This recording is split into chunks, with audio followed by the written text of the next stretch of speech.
morning show today, we have our good buddy Jeff Even from Cazenovia. Unofficial mayor, or are you the official mayor? Well, officially it would be the village president, but most folks find it's just easier to call me the mayor. The mayor. It's got a good ring to it, yes. Yeah, good, bad, or otherwise. How are things going here in 26 in Cazenovia? Really good. We're right in it now. Grass is green. Spring is here. Baseball's on, and summer's right around the corner. Always a good time in Cazenovia. I know the Reds baseball season is underway, and that's always an event, isn't it? Yes, it is. We're looking forward to picking up a few of our guys that are still playing high school ball and getting back from college, but we've had one home game so far with Coon Valley. That was a Saturday night. Great turnout, of course, as always, from the Caz crowd, and we're really looking forward to get the wheels on the bus turning here. We'll be there this weekend. Actually, you play Black Earth, but and Black Earth always draws well too. So it should be a good, well-attended game Sunday. Yeah, yep. Our Sunday opener was rained out with Cross Plains, so we're hope for continued good weather for this coming Sunday, and the Caz faithful will be out and should be a good time. We were supposed to broadcast that when they got rained out, so hopefully this one gets in because the Cazenovia Reds radio network is losing money, so we need to get that on. Yeah, we're, I'm not a very good baker, so if you're going to rely on me on bake sales to get this ship afloat again, you're poorly mistaken. Oh, my goodness. And you brought along the brand new Reds jersey. I know that people in Radio Land can't see this, but it's spectacular. Could you describe it, Jeff? Yeah, and just want to give a shout out again to our fans and the folks of the Cazenovia area for supporting the Reds through our concession stand sales. The Caz Tractor Pull Club allowed us to work their concession stand last summer for their pull. We had our euchre tournament, a few other things here and there, and this allowed us, to buy brand new jerseys. We got homes and away, so reds and whites, which is new for us, I think, probably in a long time. But yeah, so they're we really tried to make them our own. You can buy some stock jerseys, and of course the Reds are a generic team name, but we made some efforts. So we have the bus on one of the sleeves, of course. We've kind of, like I've said before, we're almost known more for having a bus as we are for a baseball team in the league. So you had to have that on there. We have the American flag on the other sleeve.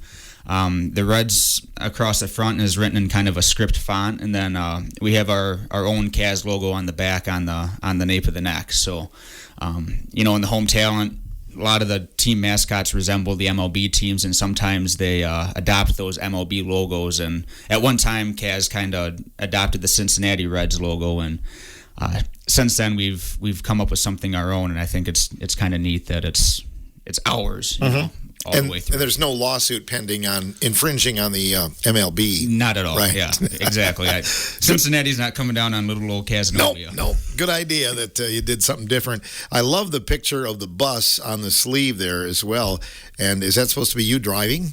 Yeah, that's a better looking version of me. Oh, yeah. Good. I'm still looking for my bus driver hat, but Tell us a little bit about the history of the Cazenovia Reds bus too.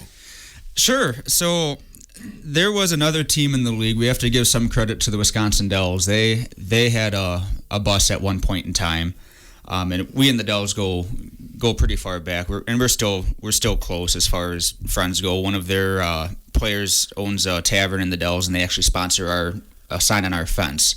But our first year back in the league in 2016, Nick Stittelberg, after one of the games, or we were somewhere, and said, "Yeah, we should buy a bus. That would be kind of neat, And a few folks are like, I don't know, it's not even realistic." And I had driven bus for Weston for a few years, and I knew of a couple old Weston buses sitting in a backyard that were no longer being used, and we went and took a look and collected some shareholder contributions from around the community, and it was off to the races from there. We bought it, had it painted, did some remodeling on the inside, and she's ours. Yeah, and you take it not only for Reds games, but it's been rented for other events, hasn't it? Yeah, we've used it as a safe ride before for folks around the area. last year, the team, we had a local, Don Bauer of Cazenovia. He donated all of his Quick Trip points to us, or not all of them, but a substantial amount, and we took the team and a bunch of folks down to Miller Park to a Brewer game, and so she's been around, been up to Lambeau, and Lambeau, wow. Yeah. Do you get some looks when you pull in with the Cads Reds bus? And we do. Yeah. Yeah. It's fun. It's fun to see people react to it. It's a bus, but it really has taken on a life of its own. So it's been a fun thing for us. Yeah, it's fun. And another team even used your bus one time to go to their game, didn't they? Yeah, when Sauk Prairie made the Final Four, it was more or less became the championship game. The Final Four is round robin, but the way the game's laid out between them and Verona, that was the championship game. So they rented the bus from us, more or less, and yeah, it was fun. We pulled into the parking lot down there at Chuck Hall Field and Sauk to pick them up, and the parking lot was full of their fans, and everybody had their phones out taking videos of the bus rolling in, and yeah, it was cool. You were a star there for a moment, it sounds like. Yeah, we sure were. What else is going on in Cazenovia this year? Well, we're in the midst and trying to wrap up a few major projects at the ballpark over there. We had a very successful fundraiser for our softball diamond. The American Legion raised funds, and they are completely rehabbing our large pavilion that's in the lower park. And then the Cast Celebration has rebuilt the bandstand. So there's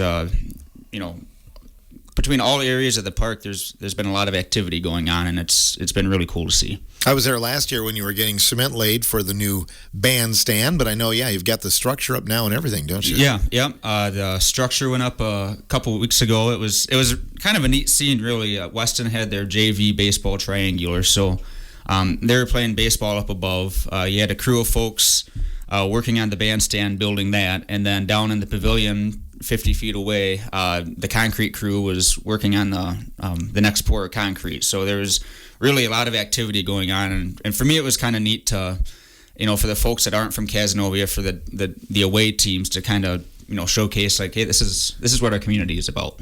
Right. Did you put your hands in the cement and like the Walk of Fame or anything like that?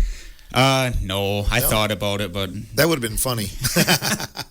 I might have got ran out of town. You might. The softball renovations, though, they've really made some nice improvements to that area too, haven't they? Yeah, and I don't want to say that diamond was ever neglected, but that diamond was built in the early 2000s. I don't have the exact year pinned down, but Weston used to play softball over in Hill Point, and baseball was always played in Caz. I shouldn't say always, but for the near history. And in the early 2000s, they built the softball diamond in Caz, and everything was played there. And we stuck a lot of effort and funds into the baseball diamond to make it what it is today, and it really is a nice facility. But the softball diamond really just never got that level of attention that the other one did. So a number of years ago, we started just slowly working towards it. We added a new concession stand and press box. We had a scoreboard that was donated by the city of Reedsburg from Nishan Park, an old one that we rehabbed just to get some sort of electronic scoreboard there. And we started working on replacing the backstop, which was in pretty poor condition at that time. Rita Murray was her name. She was formerly a Rockweiler. She donated $11,000 at that time to build a new backstop and infield fences. And then things kind of just tailed off for a while. When Ithaca got new lights on their football and baseball field, we were given the old lights, and we bought poles and had them put up, and they aren't hooked up yet, but things just kind of petered out. And so then a couple years ago, we started getting a renewed focus on it. Collected sponsors. We have a new scoreboard on there now. That was about a $13,000 project. Again, completely donated. And then this year, we really wanted to take the bull by the horns and try and get things done. So we've known for years we needed an outfield fence, a true enclosed diamond. So we started working behind the scenes to collect chain link where we could find it. Found some on surplus one morning at Saturday morning at 5:30 in the morning, a crew of us left Cazenovia and went north of La Crosse. I forget which township it is, but went out and we ripped out about 200 to 300 feet of chain link fence and brought it back home with us, and just kind of between raising funds and labor, just been doing things to try and make this attainable. So then this year we decided, well, we're going to do it. I knew the Little League had some money saved up for this over the years, and I thought, if we can raise $10,000 in addition to theirs, we can get this fence in. So the goal was around $13,000 to $14,000. Turns out the youth baseball had more than they anticipated, so they contributed $5,000. And in a weekend, I think we had raised an additional $2,000 towards it. And I get a phone call one morning and from someone who used to live in the Cazenovia area and asked how things were going. I said, we're doing pretty good. We're trying to hit this $10,000 in additional funds. We hit 2 so far this weekend, so we're on our way. And they said, well, I think we'll get you the rest of the way. And a check for $8,000 showed up. And, oh my goodness! And just like that, we're at our goal. And it's one of those that, and they mentioned more donations may come in. That's great. Take it as far as you can go. So that's kind of what we did. Let's ride the momentum. We started adding things, the fence cap, commercial foul poles, things of that nature. That took us to about a goal of 18,000. And that next weekend, I went to the Caz Turkey Busters. They donated $1,000 towards it. And then by the end of that Sunday night, we were at our over $17,000 goal. So, all right, let's go again. Our batting cage is falling apart. It's something that's needed, used by everybody, and we upped the goal to 24,800 from that point. And I'm proud to say now at this point we're over, I think as of today, we're at $27,350. Oh my goodness! That we've raised, and that's just for that softball project. So, it's incredible. So potentially maybe some more home games for Ithaca Weston softball and some things like that coming up as well. That's the hope. Yeah, really to make that diamond in something that we can be proud of as well. So the fencing contractor, the fence is in and done. So now we're working towards just the other ancillary things. The batting cage just arrived this week, so we're looking forward to continued work to continue to make that something that really the community and everybody that plays on it can be proud of it.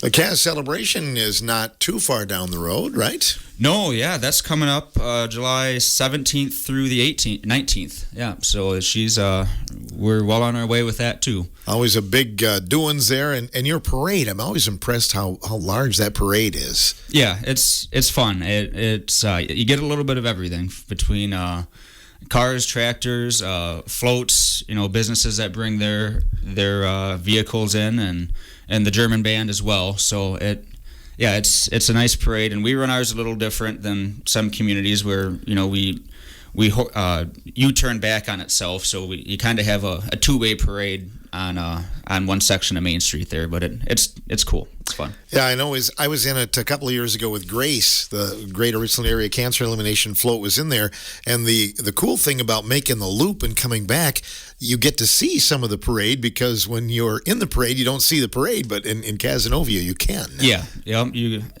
Yeah, you get to be a part of it, and you get to watch it, because the same thing. Being with the band, and we play in most parades around the area. Yeah, you don't really see any parades. You just you're in it, which it's fun. But yeah, it's I like the way we do it there. It's different, and it works, and it's worked for over 75 years. Yeah, so. It's working. Yeah, and then of course you have everything that goes along with that. I know your American Legion always has their big chicken feed that day, and a lot of things coincide with it, don't they? Yeah, and it's Sunday is kind of and Saturday night we have Friday and Saturday night both we have live bands, and then Saturday evening we also have our fireworks show that has been very successful over the past few years since we brought them back. So. How is the Cazenovia German band doing? I mean, you got a big tour schedule again this year? Yeah, we're finalizing our tour date, and the band we're doing as good as we ever have. We just started our first practices for the season a couple weeks ago, and a good turnout. Once again, we have ages from 17, 18 years old all the way up through 87 or 88, and mixed in between. So it's a fun dynamic group, and we're all there for the same reason, just to play music and have a good time, and we do. What song is the showstopper, like the encore song for the Cazenovia German band? Well, if you're to ask me, I'm fond of the Beer Barrel Polka. Well, who's not? Yeah. Every community you go to, I'm guessing that gets a response. Yeah, but kind of truly our sign-off piece that we always play, and I'd be lying if I told you who it's by, but it's called Old Comrades. Oh. And it might be a K.L. King march. But it's just a song that even when the parade is done, as we're going back to the starting area, we'll play it, driving through a neighborhood. We end every practice with it. That's just kind of our sign-off piece for ourselves, more or less. But I've been trying to book the Cazenovia German band for a morning show. We tried to coordinate that last year, or at least maybe go up and record it. We haven't done that yet, but we hope to maybe this year. Yeah, we'll have to get you pinned down this year. Yeah. And get everybody else on the same page too, and we got to make that happen.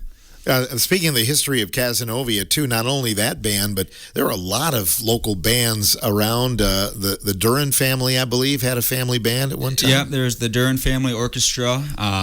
Then the Rockweilers had their own band as well.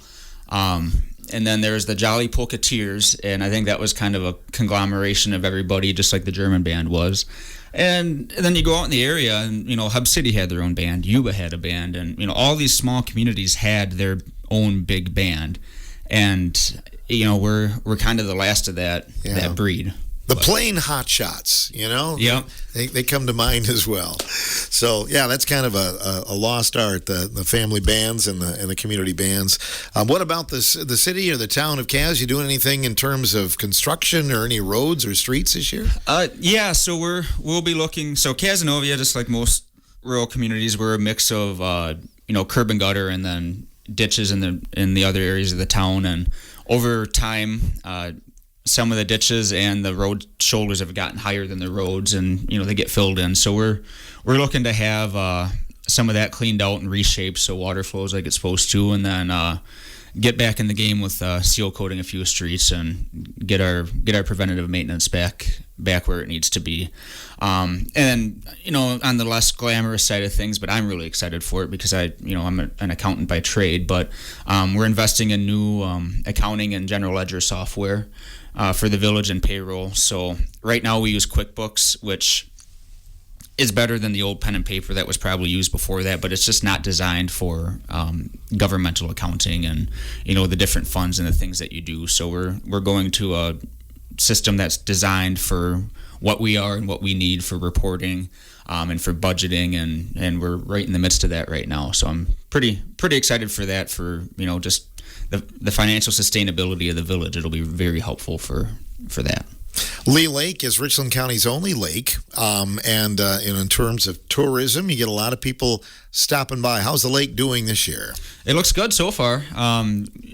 It's been busy. There must have been a bass tournament or some sort of fishing tournament in the area last weekend because it was full. I don't think you could have got another truck down by the lake, but no, it's a nice. It used to be kind of a well-kept secret of for fishermen to come in, but the Turkey Busters, you got to give them a lot of credit. They do a phenomenal job of stocking the lake every so often with fish. They work with the DNR to get some in there, and with stewardship, they've done some riprapping around the park area, and it's good. Do you have any Cazenovia trivia? I know the last time you were here, you quizzed me, and I think I failed miserably. But that might have been a tough question. But I do. I do have one. So in what year did Paul and Irene Saltweedle purchase and open Saltweedle store? Oh my goodness. Okay. I'm going to guess World War II era. So I'm going to guess about 1943. You're close. It was 1946. Oh, okay. And the reason I bring that up is the year is 2026, so Saltweedles they'll be celebrating their 80th year of continuous operation in Cazenovia. Oh, my goodness. So We for their 75th anniversary, we shut down Main Street and had a block party, and I've been in communication with John Saltweedle that, for 80 years, maybe we should probably do that again. So. Well, the next mission that I'm going to have you do is try to get John on the radio with us sometime and talk about that history, because I think it would be fascinating to hear about, the grocery store through the family through the years, right? Yeah, that store has seen a lot, a lot of changes in the community, a lot of changes in the world, but it's remained, that's been the one constant, so. And you pipe music from there during the parade in Kaz too, don't you? Yeah, John is also a bit of electronics repairman by trade, or a hobbyist, and so he sets up a little sound system and speakers on the front and the side of the store, and that's our PA booth for the parade. For the parade, yeah. That's good to know. I might have to drop off some of my electronic junk and see if he can fix it. I know he'd take a shot at it. I bet he would. Yeah. Anything else you want to add, Jeff? No, I just, a lot of our focus is on the park, and I just really want to thank the area community, and we've had folks not even from Cazenovia donate towards that cause and that effort. The American Legion deserves a lot of credit for what they're doing with the pavilion, and I'm darn proud to be from Cazenovia, and I'm looking forward to our continued future there and where things are going to go. Amen. Well, you do a great job, and great to promote Cazenovia. Always a welcome guest, and we might even have you on during the broadcast on Sunday when the Reds take on Black Earth. Sounds good. We always enjoy having you up there, Phil. It's always a pleasure to have you in the booth. On the Cazenovia Reds Radio Network. Darn right. Jeff Even joining us. He is the village president here at Cazenovia, and we'll be back with more coming up tomorrow on The Morning Show.